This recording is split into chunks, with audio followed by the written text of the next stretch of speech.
2 సంవత్సరాల 11 నెలల 18 రోజులు మన భారతదేశానికి రాజ్యాంగాన్ని తయారు చేశారు.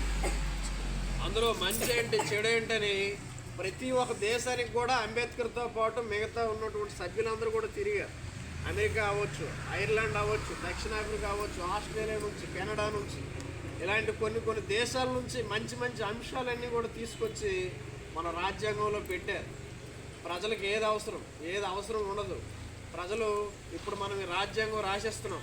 ప్రజలు భవిష్యత్తులో దాన్ని పాటించకపోతే దాని యొక్క నియంత్రణ ఎవరి దీంట్లో ఉండాలి, శాసనకర్తలు ఎలా ఉండాలి, కార్యనిర్వాహక వర్గం ఎలా ఉండాలి, న్యాయశాఖ ఎలా ఉండాలి, ఈ మూడింటిని కూడా సమన్వయం చేసేది ఏంటంటే మన రాజ్యాంగం ఒకటే. అర్థమైందా? ఈ శాసన నిర్మాణ శాఖ అనేది ఏం చేస్తుంది? చట్టాలను తయారు చేస్తుంది. దాన్ని అమలు చేసే బాధ్యత ఎవరిది? కార్యనిర్వాహక శాఖది. ఎవరిదండి?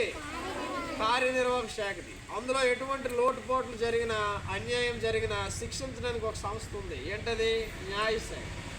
ఏంటంటే న్యాయశాఖ. అర్థమైందా?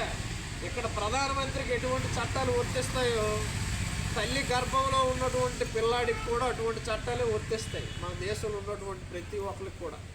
అర్థమవుతుందండి? ఆ చట్టాలన్నీ కూడా ఎందులో ఉన్నాయండి? భారత రాజ్యాంగంలో ఉన్నాయి. భారత రాజ్యాంగాన్ని ఎవరు రాశారంటే డాక్టర్ బిఆర్ అంబేద్కర్ గారు. అర్థమైందా? ఆయన తీసుకొచ్చినటువంటి రాజ్యాంగ ఫలాలు అనేవి మనం ఈరోజు అనుభవిస్తున్నాం. చట్టం అనేది మనకి లేకపోతే ఎవరు ఎలా ప్రవర్తించాలి ఏంటనేది ఎవరికైనా తెలుస్తుందా?